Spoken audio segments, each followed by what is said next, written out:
Hello, everyone, and welcome to our podcast. Today, we have the pleasure of speaking with Saiph Savage. She is the co-director of the Civic Innovation Lab at the National Autonomous University of Mexico, an affiliate assistant professor at the University of Washington, one of the 35 innovators under 35 by the MIT Technology Review, and a fellow at the Center for Democracy and Technology. Her work has been covered in many outlets such as BBC and the New York Times. Dr. Savage has been awarded grants from the National Science Foundation, the United Nations, and has also created collaborations with both federal and local governments where she has driven them to adopt human-centered design and AI to deliver better experiences and government services to citizens. Dr. Savage has opened the research area of human-computer interaction at West Virginia University, and Saiph students have obtained fellowships and internships in both industry as well as academia. Saiph holds a bachelor's degree in computer engineering from the National Autonomous University of Mexico and a master's and PhD in computer science from the University of California, Santa Barbara. Dr. Savage has also worked at the University of Washington, Carnegie Mellon University, and Intel Labs. She has been a tech worker at Microsoft Bing and a crowd research worker at Stanford.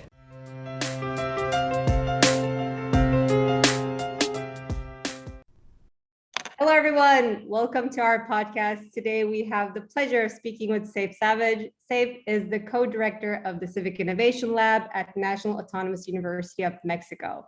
Saiph, welcome. Thank you so much for the invitation. I'm really excited to be here. We're very excited to have this discussion. So please tell us more about yourself and how you came to do what you're doing today. Yes, so I studied computer engineering at the National Autonomous University of Mexico in Mexico City. And then I did a PhD in computer science at the University of California, Santa Barbara. And from there, I have been doing a lot of research that involves thinking about what are the ways in which we can mobilize crowds to take action to start to create change within their communities. And this can involve mobilizing crowds so that they can start to fight corruption, mobilizing crowds so that they can collaborate with the government to build better societies. And then I also started looking within the context of the future of work. So thinking about crowds of workers and thinking about how can we unite workers with each other so that they can create and push for better working conditions for them. This is all fascinating work, and I'll definitely ask more around these as it's a topic we're very, very interested in. But I'm curious to know why you wanted to address these issues specifically. I mean, regardless of the industry, we're seeing there aren't many solutions that are bottom up, meaning considering the community and then going forward. And then a lot of the things that come into place are very top down and therefore do not work with communities. So what was your perspective in terms of, I guess, the tech space or let's say AI space, where you felt the need that you wanted to investigate this further? So I have a background where I have worked in industry. So I've worked in large technology companies such as Microsoft. I've also collaborated with different federal governments, and I've also been in academia. And so I started to think about, okay, so considering that these large technology companies are probably going to be here for a while, how can we design within them? And so this started changing how I looked at the problem. And I started thinking more about how can I organize, for instance, the workers themselves and start to transform their workspace within these large technology companies. And while limiting how much I'm engaged within the office politics and those hierarchies, which might stop us down. But however, I do think that you need to understand those hierarchies in order to design within that space, because it would be naive not to do so. And so it's extremely important that you understand all of the politics that are involved. For instance, when you are designing within large technology companies, when you're designing with governments, even when you're designing with academia. And so I would say that my experience working within these different organizations helped me to start to really think more about how I could create change within these spaces. That's so interesting because the exposure you had and seeing how different bodies work, I think that's such a valuable insight into how to really be able to propose any solutions to begin with. We recently did a panel discussion called What's Wrong with Tech, and basically trying to understand, the underlying reasons of some of the systemic issues that we're seeing.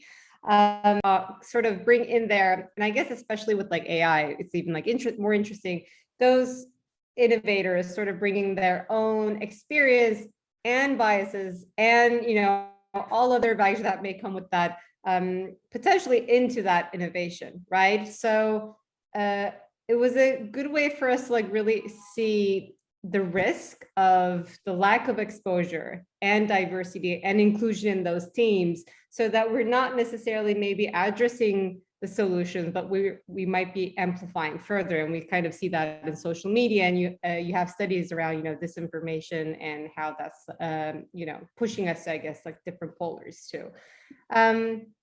So I would be really interested to hear, and I know you have various other studies in like for workers in like rural areas as well, to study worker relationships. So can you share a little bit about like your findings around workers within, let's say, a large corporation, or more workers that are not necessarily considered the first people that are in the tech space? What were some of your findings? Yeah, so I've been working a lot with what are called ghost workers, or the invisible workers in our AI industry. So a lot of the AI industry has focused on creating actually new types of jobs where you have workers who are going to be doing things that are difficult for the AI to do, for the AI to complete. For instance, you might have workers who are going to be labeling images. Through this labeling of images, the AI now is going to be able to better understand, oh, this is a sign, this is not a sign. Other types of tasks that these workers can do is, for instance, transcribing audio. By transcribing audio, Alexa will now be able to better understand what the end user is asking Alexa, and then Alexa can respond. Other types of tasks can involve, for instance, categorizing content. Through the categorization of content, for instance, Bing or Facebook algorithm will not show you websites or posts that have hate speech or pedophilia, because the workers have been labeling like, oh, okay, you know what, this content is filled with hate speech, is filled with violent content, and the AI starts to learn what that looks like, so that when it encounters it, it doesn't show it to the end user. And so these are some of the types of jobs that have emerged with AI. And I have been studying the workers who are in those types of jobs. Some of the things that I've found is, on one hand, I've created tools to quantify the type of labor conditions that these workers have. Why is quantification important? Because if you want to create change, it's very important that you first understand what are the labor conditions that workers have. It's also a way through which you can raise a voice. And so when I say raise a voice, it's a lot about understanding that for a lot of these large technology companies, for instance, they care about their brand. And so by giving workers tools through which they can showcase and quantify certain injustices, these large technology companies then will care about taking action. Why? Because they don't want that bad press. So I've been working on one hand on quantifying how much, what are the wages that workers on these platforms have. I've uncovered that the majority are earning less than minimum wage. They're earning around $2 per hour. Another study that I recently did was quantifying the amount of invisible labor that workers are doing on these platforms. And I'm also finding that almost half of their time workers on these platforms have to invest on invisible labor. Invisible labor are tasks that workers have to do for which they are not paid.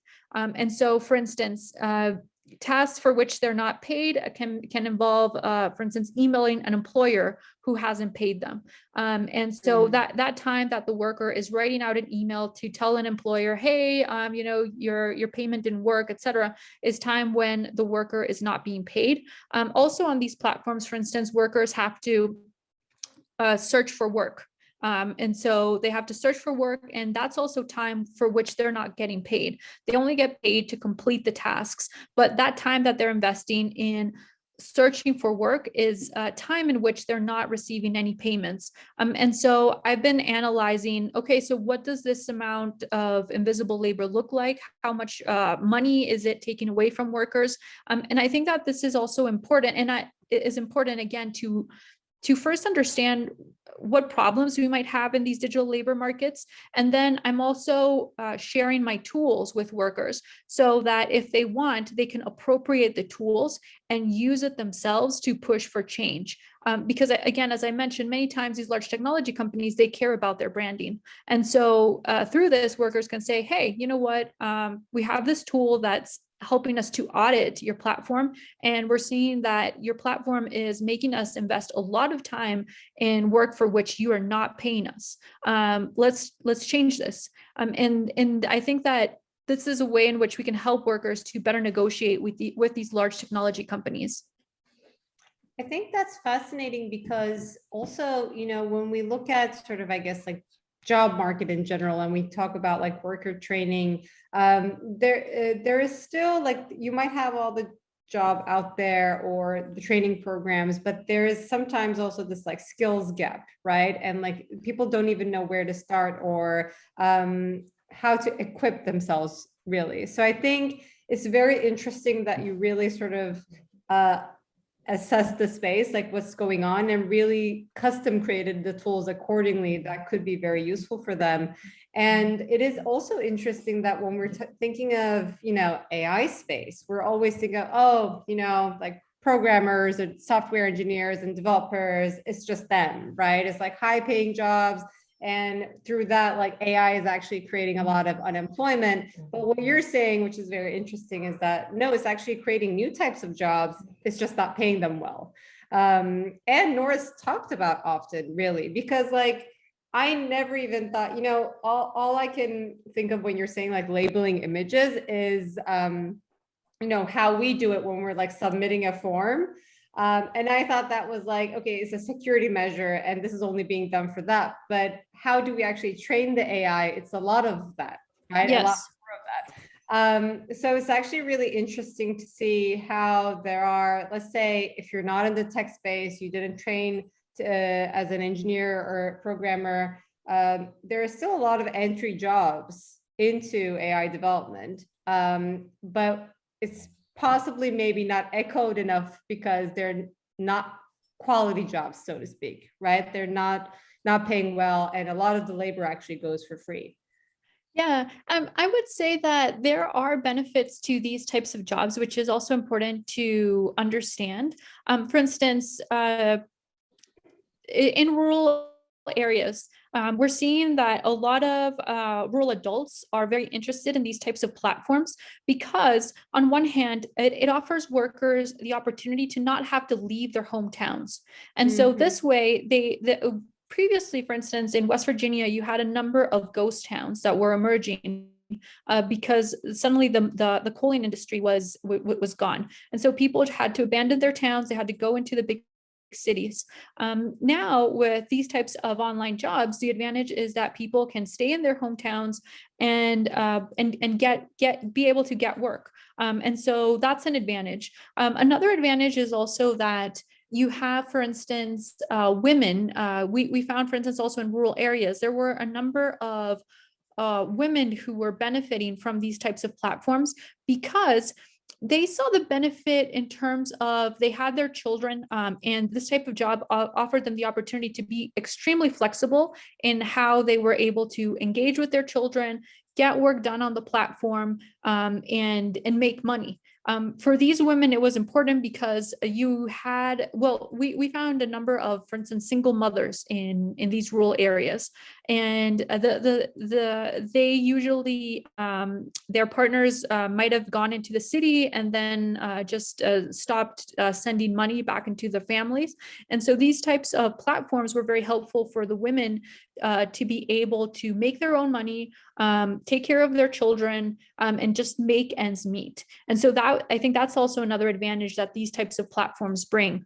Other types of advantages that these types of online work bring to workers is As I mentioned, for instance, the transportation was a huge limitation. In West Virginia, one of the biggest employers is Walmart. The workers that we interviewed were telling us about how they much preferred this type of platform over Walmart, because in Walmart, they had to get a car to drive into the Walmart.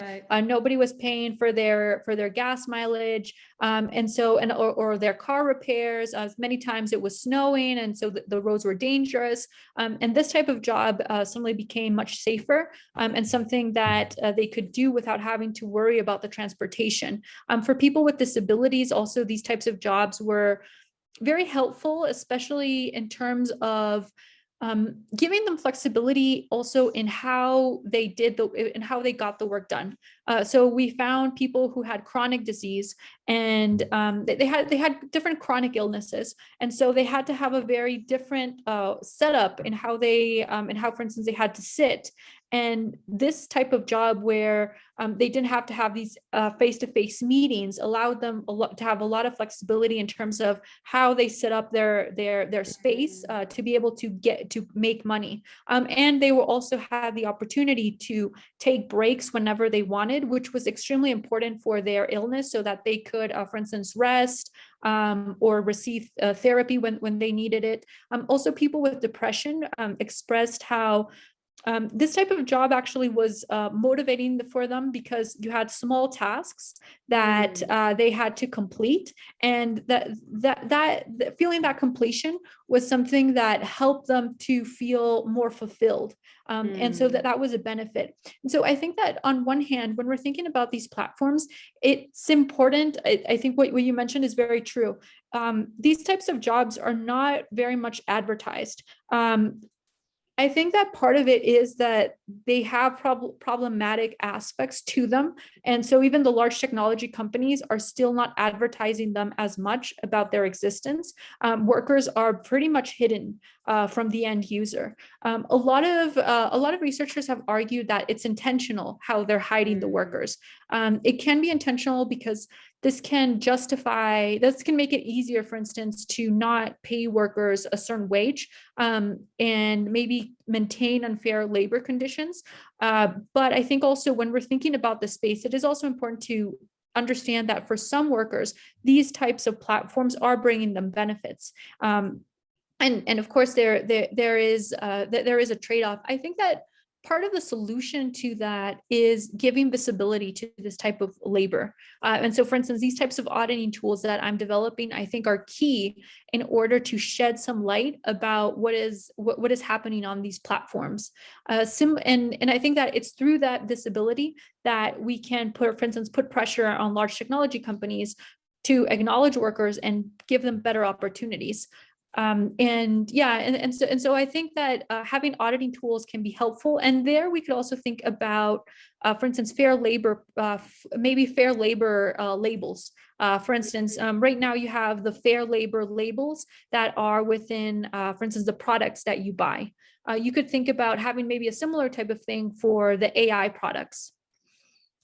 Yeah, it's so interesting because I think it's sounds like almost like a prototyping process, right? So in the end, these are new technologies, and with the new technologies, there are new potential job or labor opportunities that come about. And then in the current prototype, people are not necessarily paid well, and they don't feel as permanent jobs that people might rely on. It's maybe more like a contract work, right? But at the same time, what you're saying, through its nature of like having a flexible and accessible structure, it could potentially also be very much more inclusive than so many other jobs that are out there. I mean, you mentioned single moms who probably were like one of the groups that suffered most during COVID.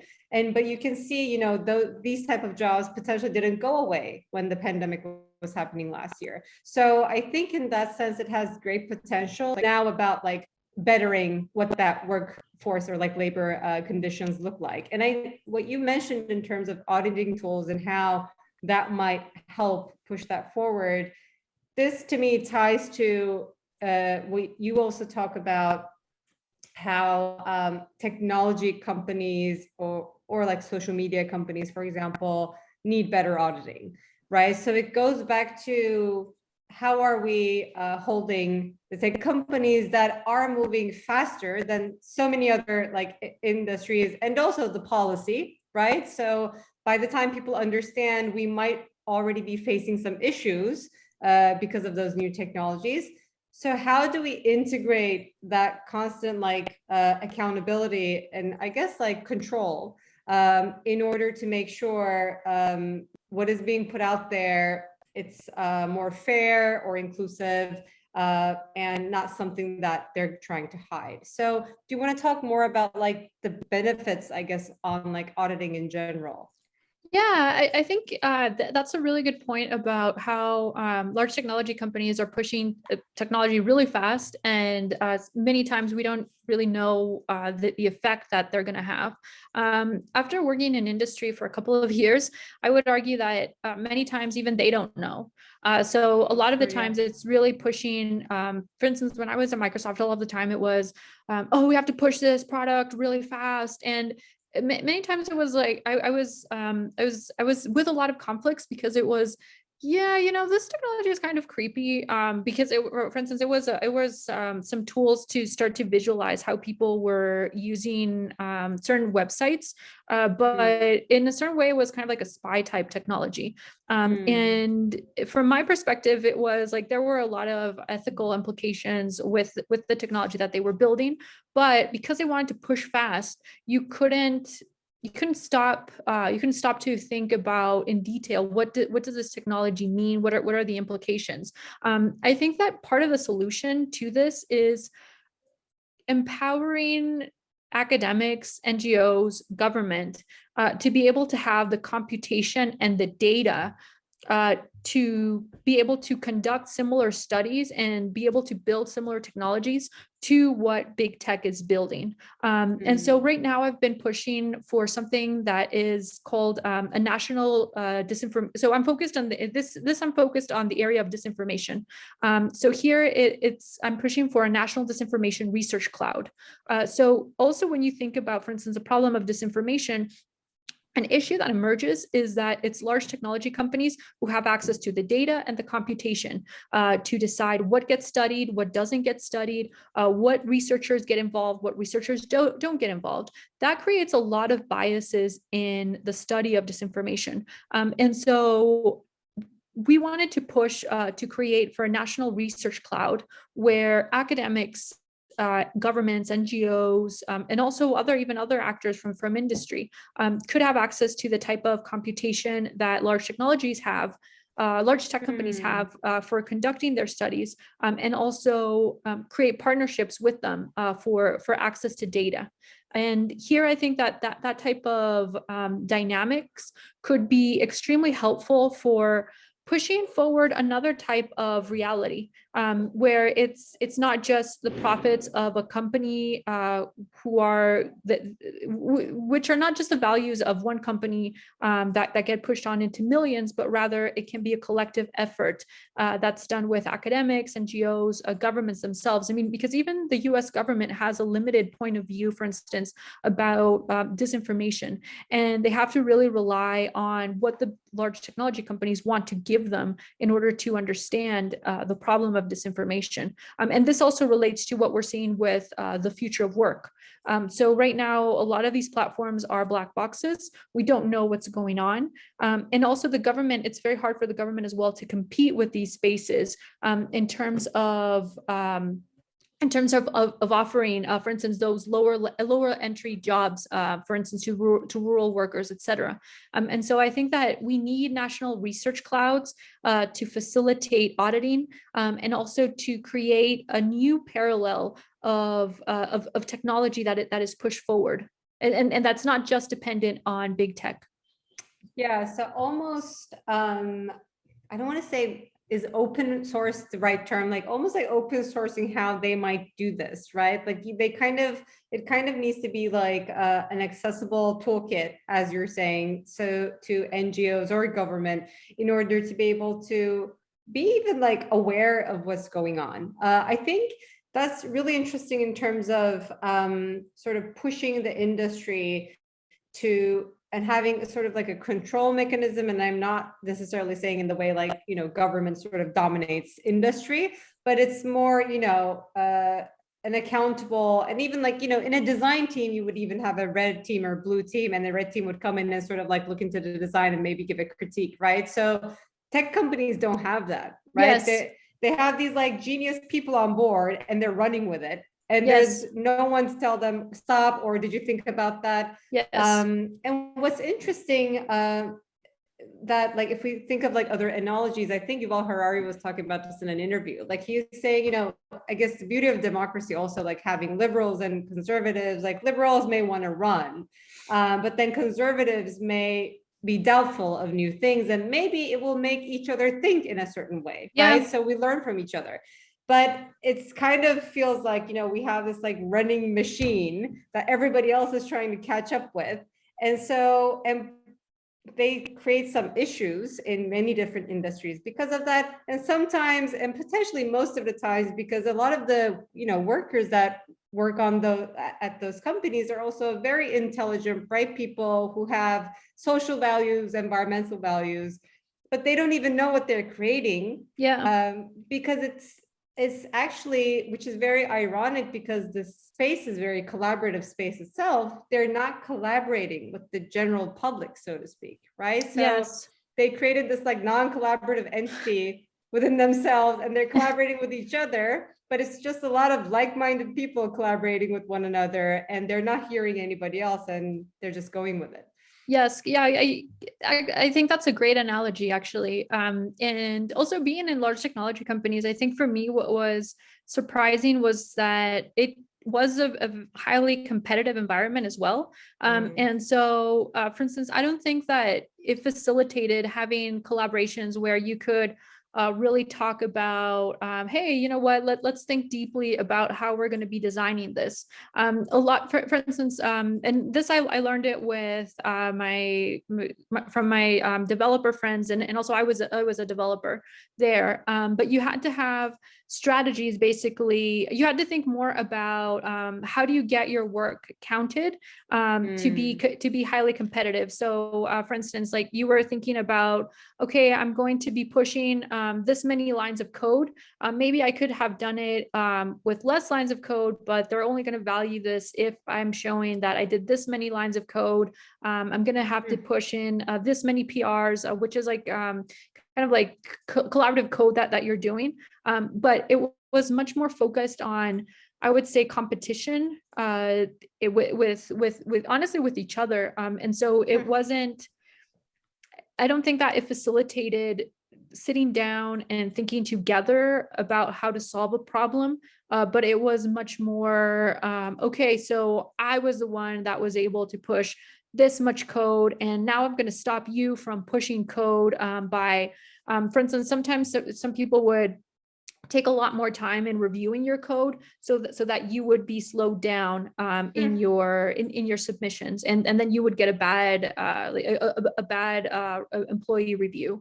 And so my impression was that in large technology companies it was much more competitive, and that was sad. And I think that that's also something to talk about and to think about, because I think that we need to also change that type of culture. It's a very stressful culture where it just becomes extremely competitive, and people are terminated if you're not playing their game. And when I mean that their game, it's that game of thinking, for instance, about, okay, how many lines of code are you going to submit today? How can you stop this other person who's working with you from submitting also a large number of lines of code so that you can get ahead? And I don't know, it creates a bit toxic dynamic, to be honest.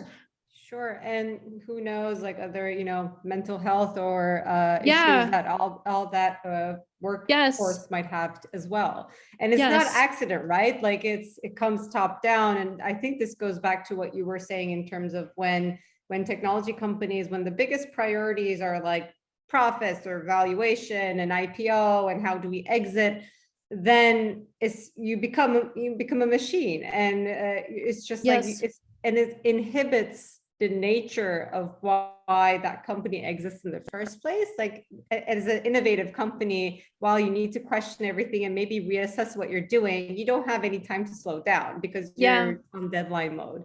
So I think what you're saying in terms of empowering, governments, academics, and NGOs to sort of be this almost like an advisory role, so to speak, to sort of pull you out of that, track that you're running and help think what you're doing twice maybe and slow down. And I think this is only feasible also if we have a general understanding that not only, share values or profits matter, but there's ethical equity that we need to really be more vocal about, regardless of industry, I guess, because we see the same issue in any industry when the interest becomes, shareholders and profits. So all other values got diluted. I would be curious to get your thoughts on, we see obviously there's more of a trend, and with every virtue, there's also a vice. But I guess one of the good sides of social media was or is still the awareness that it could potentially create all disinformation, but also maybe real information. So our generation, younger generations, have much more access to information in general. And if they are smart about it, like if they do understand how algorithms work and try to expose themselves into different content, they can really be aware of what's going on in the world, right? And so it's not a coincidence when you see when a movement is happening, it's much bigger, or we had the first ever climate strike, right? And it's Gen Z. So I think especially with Gen Z and onwards, there is definitely more interest around I guess, social environmental values within any industry. How do you see these sort of, I guess, also social trends impacting or potentially being a means of solutions or affecting the industry itself too? Yeah, I think that by allowing more people to be able to communicate their messages, for instance, it's a way in which you can create pressure into, for instance, large tech companies, governments as well. Because as I mentioned, for instance, a lot of the large technology companies, they care about their branding. And so I think that maybe what can be missing is, for instance, guiding workers about, okay, what are the best ways to organize online so that you can ensure that you get that visibility that you need. And I think that part of the negotiation is playing a lot with the branding, kind of threatening a little bit the branding of the companies. I've been studying workers who are from farming in industry. And so they have been explaining to me a lot how they, for instance, how they're able to negotiate the prices of their products. That what they realized was that the media company that hires them, they don't care about the branding because they're a small company.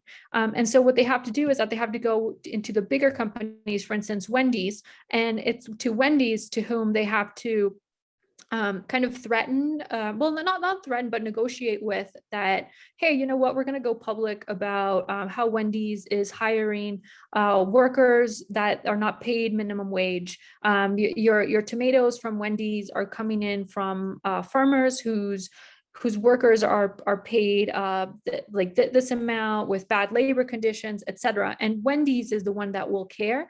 And so that's a way in which they can negotiate. And so I think that maybe when we're thinking about social media, it's learning what has been successful, even offline, for instance, what type of strategies have these workers been conducting, and then using social media as a way in which we can shed much greater light into the issues that they want to fight for. I think that's really interesting. How do we better organize? You can be angry all day and tweeting and texting people, and you may not get any result. And that actually just creates to this toxic nature of hate messages and whatnot, and certainly not working, right? And the model you're describing is almost like if you were to have a publicist who sort of manages your relationships, right? But I guess if you work as a cluster or as a collective, that is more feasible because you can find someone who would sort of speak up for you and has that power to speak up for you if you come in as like a collective rather than a few individual angry people at an issue. Yes, actually, also, I really like as well the idea that you talked about with having a publicist. I think also it's important to connect workers with how policymakers operate. I recently joined an accelerator program from the Federation of American Scientists, and they taught me how to become a policy entrepreneur is what they call it. And so they were explaining to me a lot, okay, this is how the federal government works. If you want to have impact with the federal government, you need to do this, this, this. And so I think that for workers, it's also explaining to them that because, for instance, policymakers many times will care about certain issues at certain times, and so, for instance, workers could consider creating certain social media campaigns and targeting as well certain specific policymakers, because the policymakers then might be able to push forward certain bills that really transform their workspaces. And so I think also you're very right that it's not just being angry, but rather being strategic about how you create that type of content, and also thinking about policymakers in that aspect. Yeah, I could see community-based organizations really playing a role in this, right? Like, because how do we, like, you kind of, I don't know if like mediator is the right term or if it's like facilitator. You need to have this like entity who really understand the community and their challenges and their needs, and who might also be more versed in policy and how to deal with governmental entities. So I think it also then like kind of relates to how might we empower the CBOs to sort of really have the skill sets, the financial means, and maybe even these like tools that you're mentioning, the auditory tools or similar tools like that, or access to a cloud, really that could, and going back to also what you said in terms of like NGOs, really be able to be that bridge in order to enable that. And really, because there are many CBOs that rely on like federal funding, or they're not able to organize, or they don't have the power or skill set to really be able to support their communities to that extent. But if they really did function like a publicist almost, but also as like a negotiator, a mediator, like whatever role they need to embody, that could be very, very interesting. So like them having the tools to also be able to even like deal with the tech space could really change the landscape of like really like having human-centered solutions, because then we would better understand the audience, the people, and then come up with solutions. And it's not just a solution that, you know, someone from a company based on their own research and findings think that it's just a good solution. Yes, I really like actually the idea that you mentioned about, for instance, empowering NGOs, governments, academia, et cetera, to be creating tools in parallel, because I think that can create very different realities. For instance, a tech company might be imagining, for instance, a social media site in a very particular way that's going to serve their own profits. And an NGO, academics might be imagining that same tool very differently, because they're thinking about other values. And so I do think that you're right that part of it is also empowering these different organizations to have, on one hand, the computation, the data to be able to build those tools, and also the skill sets. Because you're right, what right now maybe an issue is that a lot of large technology companies are taking all of the talent, for instance, from computer science. Why? Because they're paying really well. And many times students are not even aware about other options. Right now, actually, the Federation of American Scientists, they released a brief that is looking into creating a tech corp, where basically they're educating youth to be able to go into government to create technology. And I think this is also something that can be transformative, because part of the problem, I think, is that large technology companies are really good at recruiting the tech talent. And so now it's thinking about, okay, let's open up new doors for that tech talent so that they can consider other types of jobs opportunities.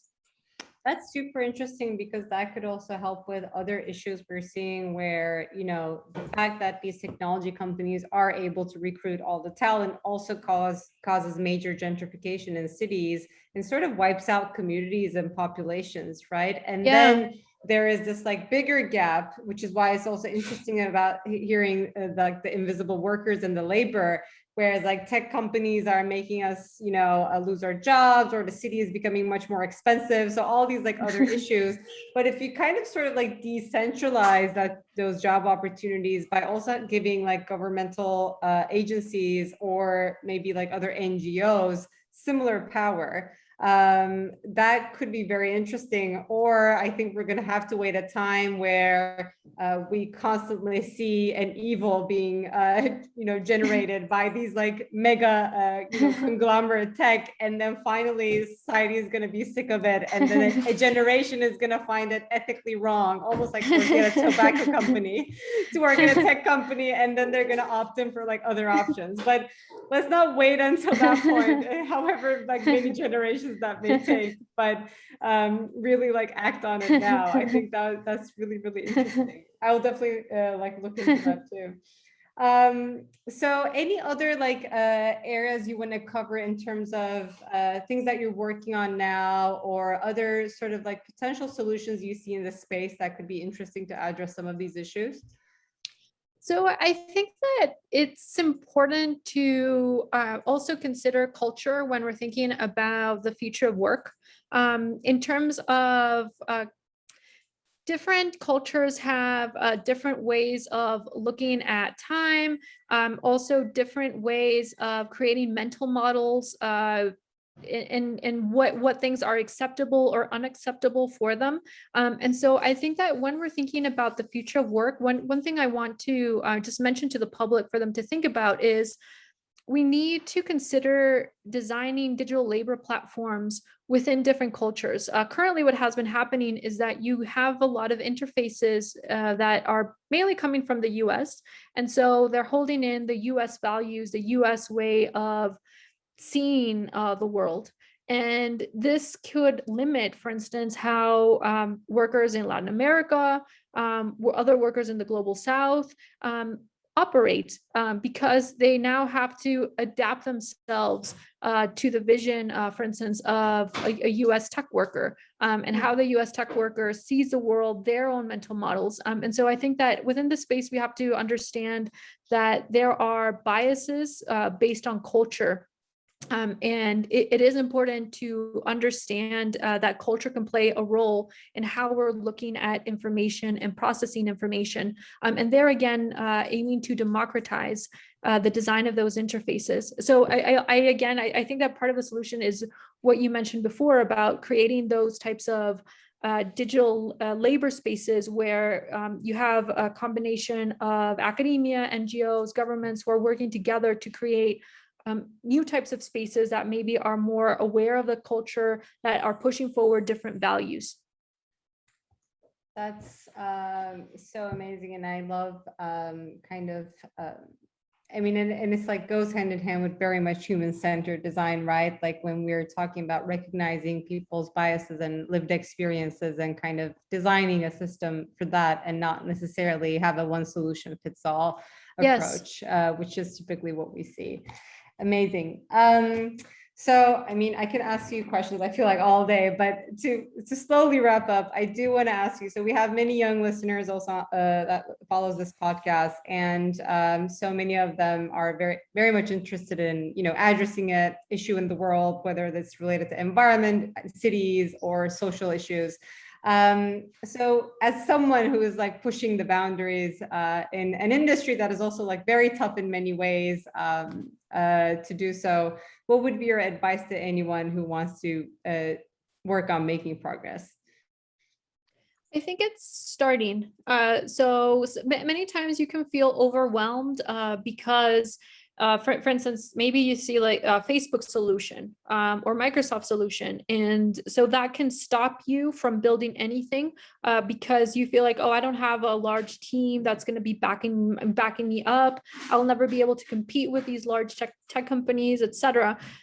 I think starting and it pushing forward, and it's constantly pushing your ideas forward, and also understanding that for instance, many times these large technology companies, they're not taking the time, and I say this after working for several years in these large technology companies, they're not really taking the time to understand the problem in depth. And so that's an advantage for you, because if you take more time to understand the problem, and especially adding in a human-centered design approach, I think that you can have a much larger impact. And so there is still space for you. Don't feel overwhelmed because suddenly you're seeing that I don't know, Bill Gates already did the solution to this problem. How can I come up with something? Many times these large technology companies, they're very much focused on bringing in new solutions fast. And so this means that if you take the time to understand in more depth the problem, you will have success. I think also one thing that has been helpful for me recently is think about what type of disadvantages do you have, and turn them into your advantages.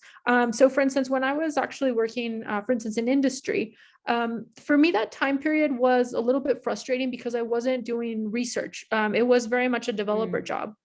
Now I realize that actually that was a really good opportunity, because now I would say that I understand in much greater depth large technology companies, the problems that they have, than for instance my academic peers who really have never been inside these large technology companies. And so for me, what has been helpful is looking at my life experiences, analyzing things that were difficult, and turning them and thinking about them as opportunities, and even as training opportunities. For instance, right now, when I'm thinking even about my time in industry, which when I was there, it was a little bit frustrating, to be honest, because I wasn't in a high leadership role, but rather I was literally a developer. And so now how I see it is, wow, this was actually a really good opportunity for me to understand the tech, the big tech, understand the day-to-day life of developers, understand their problems. And now I'm also even much better in terms of how I develop technology.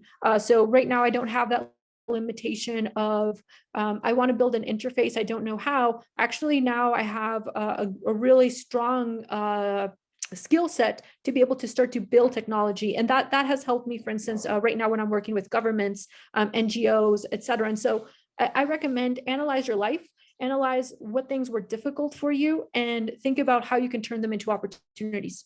As like a true researcher you are. I mean, it's so interesting because you talked about all these like great insights that you would not know necessarily about, you know, how many lines of codes you submitted and whatnot, like, but that's your lived experience, and there's such great value in lived experiences. I guess that also like goes into the more diverse, like exposed your experiences or relationships are also in your team. I think like that certainly creates better and more inclusive solutions. So great point. Yeah, thank you so much, Saiph. This was so amazing. And we, you know, how else we can like follow your work, and what else is coming up? Definitely follow me on Twitter. I'm Saiph Sita.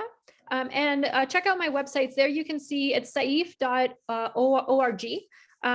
saiph.org. And there I have like my different research papers that are coming out.